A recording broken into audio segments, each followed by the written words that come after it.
Vous le savez, moi ce qui me passionne, c'est l'étrange, l'inexpliqué, les recoins sombres et incompréhensibles de notre monde. Et si vous avez cliqué sur cette vidéo, je suis convaincu que pour vous c'est pareil, parce qu'on aime tous frissonner face à l'inconnu. Franchement, ça fait beaucoup de bien dans ce monde ultra-matérialiste de s'évader un petit peu, même si ça nous fait peur.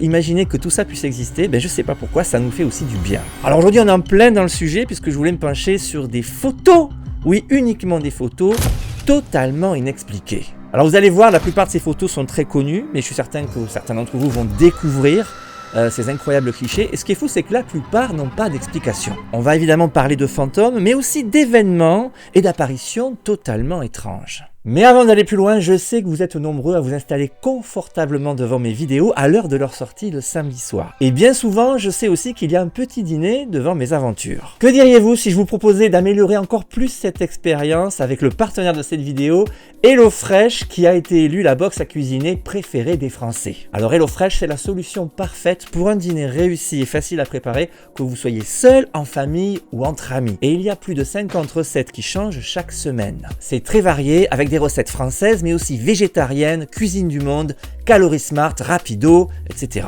Moi perso, j'aime bien les recettes cuisine du monde, histoire de voyager un petit peu dans l'assiette, parce que vous le savez, j'aime bien voyager. Vous pourrez préparer tout ça en toute simplicité grâce aux fiches recettes qui sont expliquées pas à pas. Ce qui est important, c'est que la majorité des produits sont 100% d'origine française, ils sont issus de production locale et surtout de saison. Et il y a des produits haut de gamme comme le magret de canard ou le pavé de saumon. Alors personnellement, je suis pas un grand cuisinier, mais là j'ai vraiment pris plaisir à préparer des recettes incroyables et que toute la famille a apprécié. Ce qui est bien avec HelloFresh, c'est que c'est une cuisine raffinée et délicieuse à la portée de tous. En plus, jusqu'au 31 mai, il y a une offre gourmande pour tous les nouveaux clients et ceux qui ont annulé leur abonnement depuis un an. Vous aurez jusqu'à 85 € de réduction et 2 mois de chocolat offert pour un petit plaisir en fin de repas. Alors il s'agit du chocolat des Français, il est évidemment made in France avec plus de 6 tablettes toutes colorées. Et comme tout ce que propose HelloFresh, c'est évidemment un produit de qualité, pur beurre de cacao, sans conservateur, sans huile de palme et sans colorant. Alors n'attendez pas pour découvrir HelloFresh et bénéficier de cette offre gourmande. Vous pouvez flasher ce QR code ou bien rejoindre le lien disponible en description et utiliser mon code IndianaMay. Pour finir, j'ai envie de vous dire merci HelloFresh de soutenir délicieusement mes aventures. Alors on va se pencher sur cette série de photos absolument incroyables. Certaines sont plutôt anciennes, d'autres sont récentes. Vous aurez donc plus de raisons de les découvrir par rapport aux anciennes qui ont pas mal circulé et qui pour certaines ont fait le buzz sur internet. Quoi qu'il en soit, même s'il n'y a pas d'explication officielle, comme je vous l'ai dit, il y a quand même des hypothèses. Et il est clair qu'il y a probablement des explications concernant la plupart de ces clichés. Mais pour certaines images que vous allez voir, il n'y a pas d'explication officielle, personne ne comprend ce qu'on voit. Elles sont peut-être la preuve que quelque chose d'autre existe. Bref les amis, il est temps qu'on s'y mette. On va attaquer par une première photo absolument incroyable qui a été prise en Écosse. Alors elle a été prise plus précisément dans le château de Tantallon en Écosse en 2008 et elle a fait beaucoup parler d'elle. Alors l'auteur de la photo était un simple visiteur puisque ce château en fait c'est une ruine perchée sur une falaise qu'on peut visiter. On est donc en 2008 et un visiteur passe dans le bâtiment à travers les murs à demi en ruine, très anciens, et il fait une photo. Alors sur le moment il n'a rien remarqué de spécial, c'est après coup, lorsqu'il a examiné la photo, lorsqu'il a zoomé un petit peu dans l'image, qu'il a vu quelque chose d'assez troublant. Alors on va regarder immédiatement cette photo, la voici. Alors vous le voyez, on voit le mur en ruine de ce château et il y a 2 fenêtres à mi-hauteur dont une comporte des grilles. Et là, juste derrière, regardez, je ne sais pas si vous discernez, il y a une silhouette. On voit un visage, on voit un homme en habit d'époque. On dirait un soldat ou un garde d'une époque reculée. On a notamment l'impression, si on zoome, qu'il a une sorte de fraise, vous savez, ces espèces d'ornements que portaient les hommes, je crois que c'était au début du XVIe siècle si je ne me trompe pas, quelque chose d'assez ancien donc, et on voit qu'il observe le photographe. Alors la photo est très intrigante et plutôt troublante parce que cet étage, en tout cas au moment de la photo, n'était pas accessible au public, personne ne pouvait s'y rendre et c'était très compliqué d'y monter. Alors c'est vraiment bizarre parce qu'on voit vraiment quelqu'un avec un drôle de visage, on dirait qu'il a un sourire un petit peu à l'envers, je ne sais pas si vous voyez la même chose que moi, et il regarde en bas de manière un peu détachée. Ouais, c'est vraiment bizarre. Alors c'est intéressant parce que sur Google Street View, via le site de Google Earth, bien sûr, Google Maps, on peut retrouver ce lieu. Donc voici le château, on va se mettre au ras du sol, on va rentrer dans le château, et si on lève la tête, Voilà, on retrouve exactement l'endroit où a été prise la photo. Donc cet endroit existe, il est identifiable et clairement il y a une fenêtre à gauche avec cette grille, c'est là où a été prise la photo. Donc je me dis moi personnellement que s'il y a une grille, c'est que c'est un endroit où on peut accéder, alors peut-être pas au moment de la photo, mais il y a bien un chemin d'accès. D'ailleurs si on regarde la photo, il me semble que sur certains clichés on voit un escalier en arrière-plan de la silhouette. Donc bon, il faut quand même savoir, comme la plupart des clichés que vous allez voir, qu'il y a quand même pas mal d'hypothèses, il y a pas mal de débats, et notamment le fait qu'il y avait peut-être quelqu'un qui était finalement monté, quelqu'un qui avait bravé l'interdiction, peut-être une sorte d'urbexeur ou de touriste un peu zélé. Donc il est probable que la personne, même si l'accès à cette fenêtre était interdit, il y avait peut-être ce jour-là quelqu'un qui avait bravé l'interdit et qui était monté. Il y a aussi la possibilité évidemment qu'on ait affaire à de la pareidolie. On se dit qu'il y a peut-être des effets d'ombre, de lumière avec les pierres du bâtiment, mais moi je n'y crois pas. J'ai vraiment l'impression qu'il y a quelqu'un, il y a quelque chose, il y a une silhouette. Alors peut-être un touriste un peu zélé ou quelqu'un qui a bravé l'interdit, ou alors il y avait vraiment quelque chose d'étrange, une apparition, un témoin du passé de ce château, qui sait. En tout cas aujourd'hui le mystère n'est pas résolu et cette photo est toujours débattue. On va se pencher sur une autre photo un peu plus ancienne, mais on reste en Grande-Bretagne. Vous allez voir, il y a énormément d'événements photographiques qui sont survenus en Grande-Bretagne, tout du moins dans la série que je vous présente. Alors pour ce cas on va parler d'un certain Freddie Jackson, qui était mécanicien aéronautique de la Royal Air Force. Alors il a trouvé la mort en 1919 à la suite d'un violent coup d'hélice d'avion alors qu'il travaillait probablement autour d'un avion. Voilà, il était mécanicien aéronautique, on imagine qu'il avait le nez dans le cambouis et il y a eu un accident. Il est mort, donc ça a été un petit peu le drame au sein de son escadron et 2 jours après, une photo de groupe a été réalisée. J'ai lu que ça avait été officiellement pour marquer un petit peu l'amitié du groupe après ce drame, mais ce qui est fou, c'est que à l'issue de la séance photo, lorsque le cliché a été accessible, tout l'escadron a été profondément troublé, car il y a quelque chose, il y a une anomalie que je vous propose de découvrir immédiatement. Alors, il faut être attentif et regarder dans les détails, on va zoomer.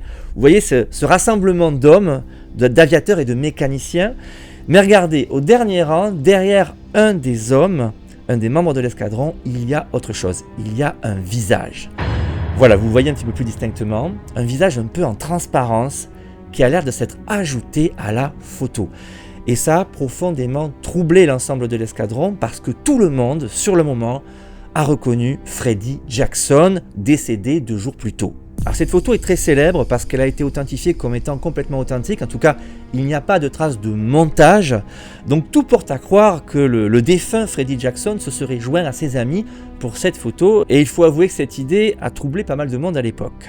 Alors par contre, il y a une hypothèse. Si Freddie Jackson n'est pas venu se joindre au cliché pour faire un dernier adieu à ses amis, il y a peut-être autre chose, notamment un procédé photographique qui avait souvent lieu par accident. Il s'agit de la surimpression ou de la double exposition. Alors il faut savoir qu'à l'époque, au début du XXe siècle, les appareils fonctionnaient avec souvent des plaques en verre. Et il arrivait que ces plaques étaient accidentellement conservées dans l'appareil 2 fois. Ça veut dire qu'il y avait 2 expositions sur la même plaque. Et lors du développement, on avait un effet absolument étrange, comme des apparitions fantomatiques sur le second cliché. Pour bien comprendre, on avait la trace des personnes qui avaient posé lors du premier déclenchement de l'appareil. Alors c'est un phénomène très connu qui donne vraiment l'impression de voir des fantômes et ça a été beaucoup utilisé dans l'univers du fake dans la première partie du XXe siècle. Enfin on va appeler ça le fake, mais à l'époque on parlait de photo spirit.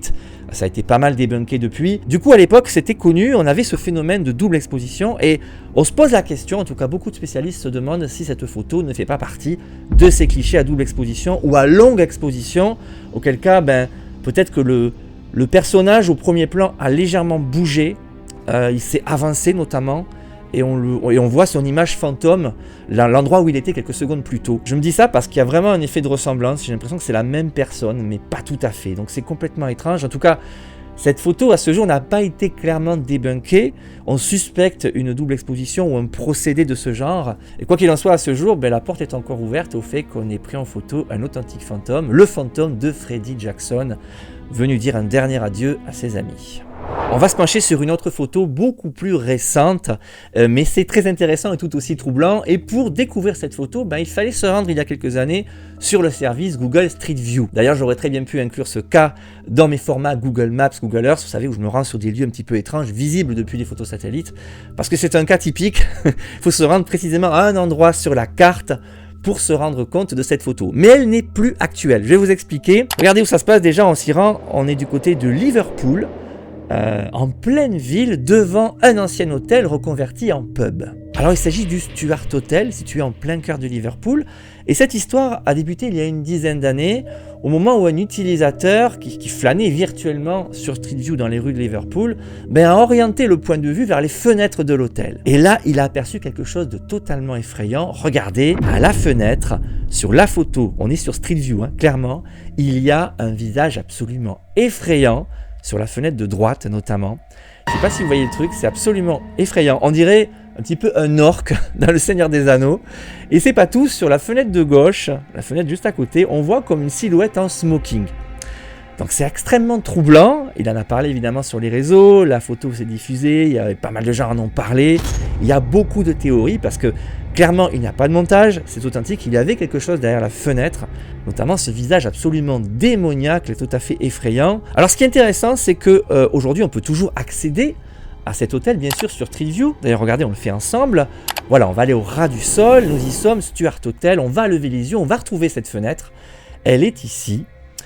Et à ce jour, regardez, ça a beaucoup changé, il n'y a plus rien, le bâtiment a été revu, refait, je vous l'ai dit, c'est devenu un pub désormais. Voilà, donc il n'y a rien à la fenêtre. Alors vous savez, sur le service Street View, les photos sont régulièrement mises à jour, tous les 2 ou 3 ans ça change, la voiture Google repasse dans les rues, et on met à jour les bâtiments, du coup pour retrouver cette photo, il faut remonter le temps. Et justement, sur Street View, c'est possible. Alors, j'ai eu un petit peu de mal à la retrouver, honnêtement, c'est assez ancien finalement, plus que ce que je pensais. Voilà, on franchit un petit peu les années, on va passer d'année en année, on va essayer de retrouver l'aspect de ces fenêtres. Et vous allez le voir, il va falloir remonter jusqu'à l'année 2011 exactement. Voilà, nous y sommes. Là, ça y est, nous y sommes. Le bâtiment présente l'aspect qu'on a sur la photo. Et ce qui est étrange, c'est qu'il est flouté. Et ça, c'est caractéristique d'un lieu qui a attiré pas mal les curieux. En général, à la demande du propriétaire du bâtiment ou du lieu, Google floute. Il y a dû y avoir quand même pas mal de grabuges et de cohus dans la rue, de curieux qui voulaient apercevoir l'orque ou le démon, je sais pas. Du coup, c'est flouté, donc je pense que l'image est réelle. Il y avait réellement quelque chose à cette fenêtre. Alors, quoi qu'il en soit, cette photo est très étrange. Personnellement, j'ai vraiment l'impression qu'il y a quelque chose derrière la fenêtre, qu'il y avait quelque chose, puisque c'est plus le cas aujourd'hui. Mais j'imagine qu'il y avait peut-être, je sais pas, des costumes entreposés, qu'il y avait peut-être une soirée déguisée prévue dans l'hôtel, et qu'il y avait un mannequin avec un smoking, et à côté, le costume d'un orque du Seigneur des Anneaux, ou d'un démon, ou d'un elfe d'Harry Potter, ou que sais-je. Mais ce qu'il faut savoir, et ce qui est également très troublant, c'est que sur Liverpool, cet hôtel traîne une réputation extrêmement sulfureuse. Il serait hanté. Il y a en effet énormément de témoignages de personnes qui ont séjourné dans cet hôtel et qui rapportent des phénomènes étranges comme des bruits, comme si quelqu'un frappait. Il y avait des bruits qui venaient notamment de la cave. Il y a pas mal de récits, je ne vais pas entrer dans les détails. Et cette histoire de photos visibles à l'époque sur Google Street View, rajoute une surcouche de légende à cet endroit. On n'a pas le fin mot de l'histoire, là aussi les amis, mannequin ou costume derrière la vitre, ou authentique démon ou esprit qui se serait manifesté ce jour-là devant la Google Car. On n'a pas la réponse les amis, je vous laisse vous faire votre propre avis concernant cette histoire. On va quitter les fantômes pour une autre histoire totalement étrange, on va plutôt s'orienter du côté de l'espace. On va parler de spatial et pourtant on parle aussi d'apparition. Alors tout s'est passé le 23 mai 1964 dans la paisible région de Burgh Marsh au nord de l'Angleterre. Et ce jour-là, Jim Templeton, un père de famille sans histoire, décide d'immortaliser une petite balade en famille. Alors pour ce faire, il fait quelques clichés de sa fille qui est assise dans l'herbe en train de ramasser des fleurs. Et a priori, sur le moment, rien d'extraordinaire. Et lorsqu'il a développé les photos, surprise, derrière sa fille, il y avait une étrange silhouette. Et clairement, à l'image, on a l'impression d'apercevoir une sorte d'astronaute en combinaison blanche avec un casque. Alors la silhouette se tient étrangement de manière un peu rigide, les bras sont un peu musclés, et c'est très bizarre parce que c'est juste derrière sa fille. Et le plus étrange, et ce qui a fait la légende de cette photo, c'est que Jim Templeton l'a affirmé immédiatement et n'en a jamais démordu. Il n'y avait personne à ce moment-là derrière sa fille. Alors je ne sais pas comment la photo est arrivée dans la presse, on en a beaucoup parlé, ça a fait beaucoup de bruit à l'époque. Les journalistes ont commencé à parler de l'homme de l'espace de Solway Fifth, qui est le nom du quartier où a été prise cette photo. Ce qui est extrêmement troublant par contre, c'est que Jim Templeton raconte avoir reçu la visite quelques jours après la diffusion du cliché dans la presse de deux hommes en noir qui se disaient être issus d'une organisation du gouvernement. Et ça fait clairement penser, vous êtes d'accord avec moi, avec les Men in Black. Alors ces deux hommes lui auraient demandé de les amener sur les lieux où aurait été pris le cliché. C'est ce qu'il a fait, il les a amenés sur place. Et après quelques questions et un petit moment à examiner l'endroit, ils sont repartis et Jim Templeton ne les a jamais revus. Alors ça concourt évidemment à la légende de ce cliché. Ce qui est sûr, c'est que énormément de spécialistes, de débunkers se sont penchés sur cette photo. Et au fil des décennies, on n'est pas parvenu à réellement trancher si c'est une mise en scène, si c'est un montage. A priori, la photo est réelle, il n'y a pas de montage. Mais il y a quand même un élément extrêmement troublant qui vient peut-être un petit peu déstabiliser la version de Jim Templeton. C'est ce second cliché que vous voyez ici, qui est un peu moins connu. Car oui, il a fait plusieurs photos ce jour-là. On voit notamment sa femme, qui se prénomme Annie, je crois, qui est en train de ramper à côté de sa fille. Alors je ne sais pas ce qu'il faisait ce jour-là dans ce champ, il devait jouer, visiblement un petit peu chahuté en famille. Ce qui est vraiment étrange, c'est que sa femme semble porter une sorte de robe bleue très claire, sans manches. Et ça correspond avec le personnage, qui, sur la photo initiale, a sûrement été un petit peu surexposé, c'était en plein soleil. La robe bleue apparaît donc blanche, mais d'après beaucoup d'experts, beaucoup de spécialistes, il se pourrait très bien que ce soit en fait la femme de Jim qui était présente derrière sa fille. Ce qui se serait passé, c'est que Jim, ayant trouvé cette photo extrêmement étrange et originale, il aurait sciemment diffusé cette photo dans la presse en disant que quelque chose d'étrange était apparu, alors que dès le départ, c'était sa femme. Cela dit, Jim s'est toujours défendu concernant cette version-là, donc à ce jour, le mystère est toujours entier. On ne sait pas ce qui est apparu sur cette photo. Probablement la femme de Jim, mais ce n'est pas officiel, et on peut imaginer qu'il avait aussi ce jour-là un esprit, un fantôme, ou peut-être l'hologramme d'un être venu du futur, ou je ne sais pas. Là aussi les amis, le mystère reste entier. On va aborder une autre photo, et là aussi c'est une des plus virales de l'histoire d'internet. Vous l'avez sûrement vu passer, et si ce n'est pas le cas, vous allez voir, cette histoire est absolument géniale. Alors pour le coup, nous sommes au Canada, en 1941, c'est une photo qui a été prise lors de la réouverture du pont de South Fork à Goldbridge. Alors j'ai vérifié, c'est un tout petit village dans l'ouest canadien, il n'y a vraiment pas grand monde. Mais ce jour-là, j'imagine que tous les habitants du village étaient réunis parce que c'était la fête, on réouvrait le pont. Peut-être après rénovation, je ne sais pas, l'histoire ne le dit pas. Ce qui est sûr, c'est que cette photo est très particulière. La voici, regardez. Il y a quelque chose de bizarre. On voit pas mal de gens habillés en habits d'époque, des années 40, avec chapeau, costume. Les femmes ont ces espèces de robes tailleur des années 40. Et puis, regardez un peu sur la droite, il y a un homme qui dénote complètement. Honnêtement, sa tenue et son attitude n'ont rien à voir avec les gens qui l'entourent et avec le contexte. C'est très étrange, regardez ce type avec ses lunettes qui ont l'air plutôt modernes. En tout cas, on n'imagine pas que ces lunettes aient pu exister dans les années 40. Il a un t-shirt imprimé, chose qu'on voyait très très peu dans ces années-là. Une sorte de veste apparemment zippée. Là aussi, ça fait pas du tout années 40. Et puis, cette espèce d'appareil, ce boîtier très compact qui tient dans la main, là aussi ça dénote complètement avec les technologies de l'époque. Alors je vous l'ai dit, cette photo a fait beaucoup de buzz, beaucoup parlent d'un voyageur temporel qui se serait coincé à cette époque-là, dans les années 40, et évidemment on voit vraiment le contraste entre son apparence, son attitude, et puis le reste de la population qui, elle, fait bien d'époque, clairement. Et c'est vrai que c'est troublant parce qu'imaginez, on est quand même en 1941, en pleine Seconde Guerre mondiale. Ce type a plutôt un look des années 70, 80, même 90. Et même aujourd'hui, clairement, il passerait inaperçu dans la rue. C'est dommage qu'on ne voit pas, par exemple, ses chaussures. Peut-être a-t-il des Nike aux pieds. Ça aurait été absolument incroyable. Bon, vous l'imaginez, des tas de gens se sont penchés sur ce cliché et ont analysé les objets portés par la personne. Et malheureusement, pour la légende, la plupart de ces objets étaient évidemment disponibles dans ces années-là. Alors c'était le début, bien sûr, de certaines technologies, notamment ces lunettes. C'était le tout début. Elles étaient notamment utilisées dans l'univers de l'alpinisme. Les t-shirts imprimés, c'était le tout début aussi, mais il y en avait déjà disponibles, c'était assez rare. La veste, je sais pas trop, c'est vrai qu'elle fait très moderne, là l'histoire ne dit rien. Et l'appareil photo, c'est un modèle Kodak, je crois, qui était également disponible dans les années 40.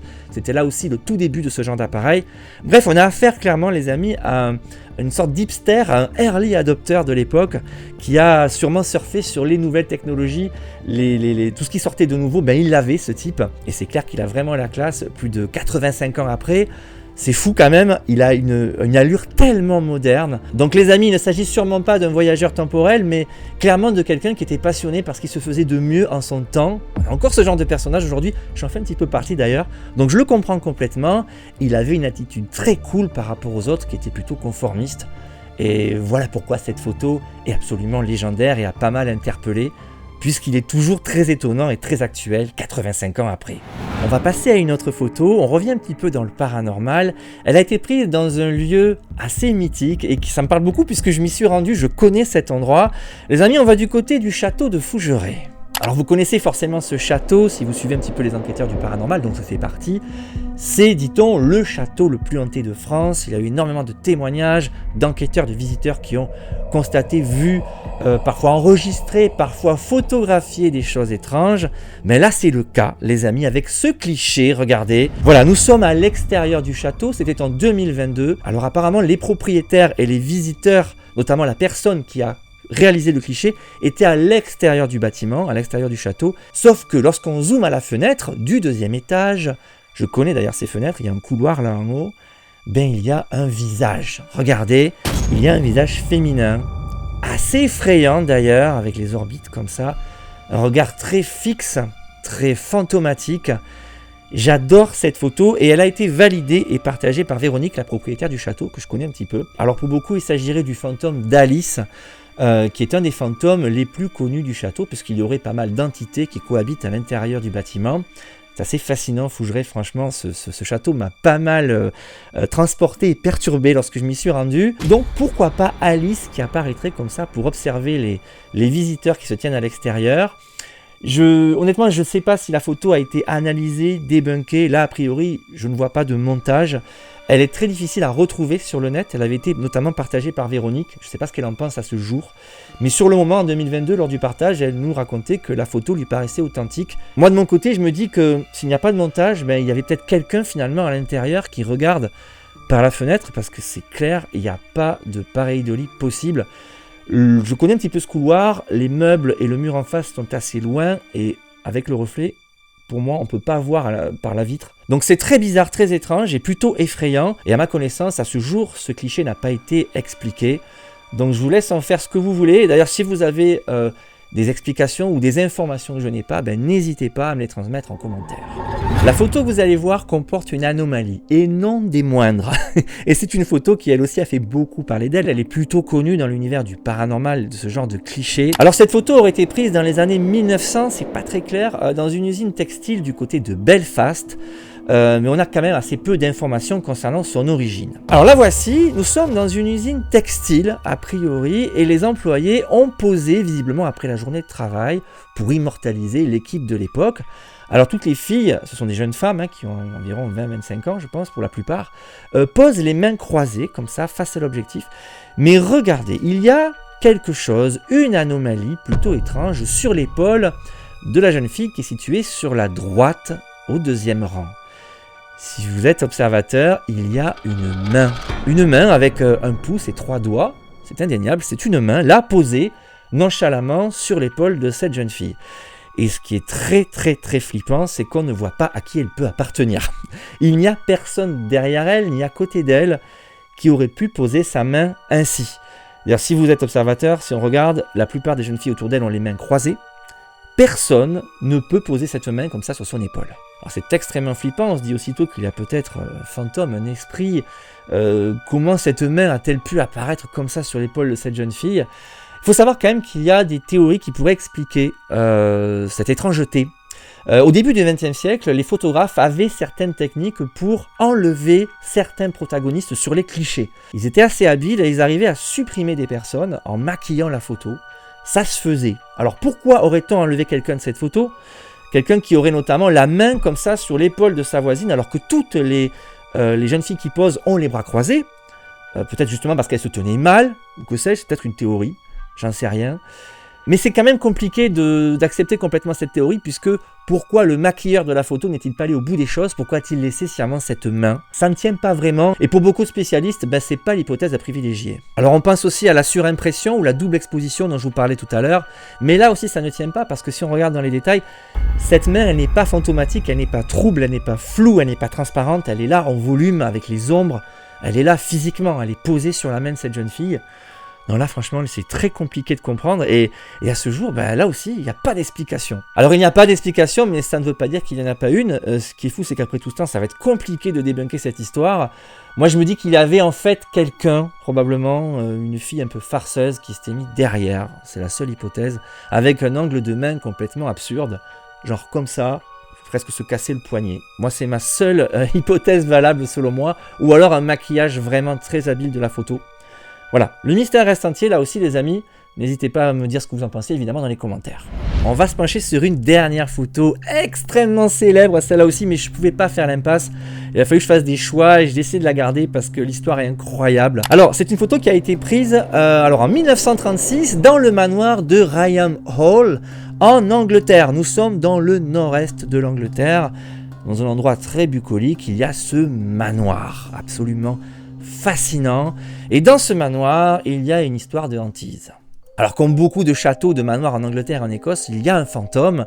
Et là, pour le coup, il s'agirait du fantôme de Dorothy Walpole, qui aurait vécu notamment au XVIIIe siècle dans ce manoir. D'ailleurs, il se dit qu'elle aurait été la sœur de la personne qui servait de Premier ministre à cette époque-là, auprès du roi d'Angleterre. Alors il est dit que cette femme aurait été enfermée par son époux, son mari, qui était extrêmement jaloux, et l'aurait également violentée, et elle y serait morte dans des conditions absolument tragiques, donc au début du XVIIIe siècle. Et depuis, on raconte que son esprit errerait un peu sans but dans le manoir et se manifesterait auprès des habitants du lieu et des visiteurs qui passent par là.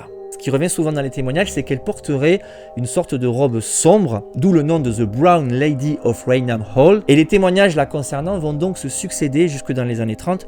Je ne vais pas rentrer dans les détails, mais il y a quantité d'histoires autour de ce fantôme, du fantôme de la Brown Lady, jusqu'en 1936, le 19 septembre exactement de cette année-là, où un photographe dénommé Hubert C. Provand, accompagné de son assistant, est venu dans ce château. Alors il travaillait pour un magazine londonien, il était chargé de faire un article sur le château, et il devait procéder à pas mal de clichés, de photos à l'intérieur de la bâtisse. Il était donc avec son assistant en train de photographier l'escalier du manoir ce jour-là, lorsqu'ils ont aperçu une étrange lumière descendre dans l'escalier. Cette forme vaporeuse a peu à peu pris la forme d'une femme, et tous les deux très interloqués n'ont eu qu'un réflexe, déclencher une photo. Et lors du développement, ils ont eu la surprise de constater que l'étrange forme vaporeuse était bien présente sur le cliché. Alors voici la photo. Alors elle est extrêmement célèbre parce qu'elle a été évidemment publiée dans le magazine pour lequel travaillait le photographe.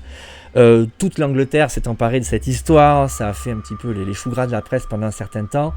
C'est vrai qu'elle est incroyable, on voit clairement une silhouette vaporeuse féminine avec une robe, peut-être un voile dans les cheveux.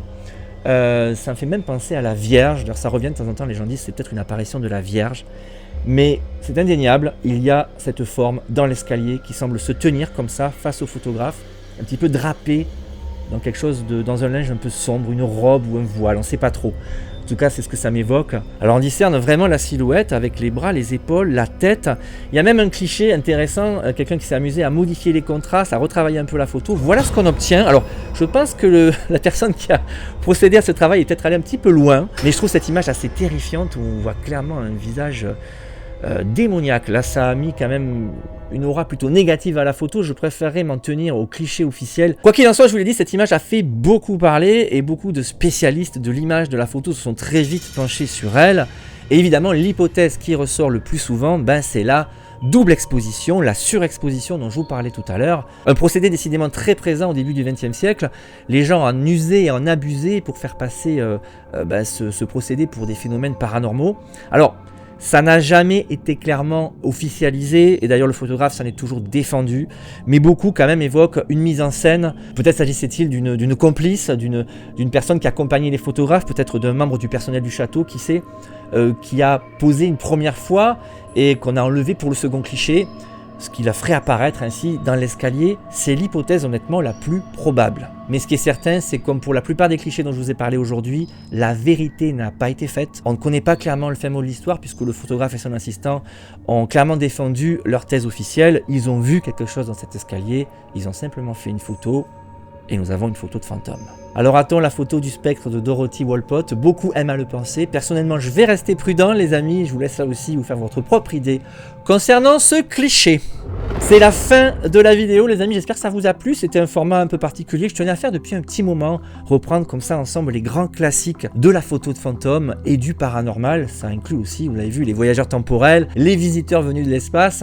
Donc j'ai beaucoup aimé réaliser cette vidéo. Ça permet aussi de s'enrichir culturellement puisqu'on apprend beaucoup de choses. Bref, c'est fini. Il y aura peut-être un autre rendez-vous de la sorte. Et si ça vous a plu, vous me le direz d'ailleurs. Avant de se quitter, je tiens une nouvelle fois à remercier HelloFresh. N'oubliez pas qu'il y a le lien en description avec mon code promo IndianaMay qui peut vous faire bénéficier jusqu'à 85 € de réduction et 2 mois de chocolat offert. En attendant, on se retrouve la semaine prochaine pour une autre vidéo, toujours dans l'étrange, mais sûrement très différente. À très vite.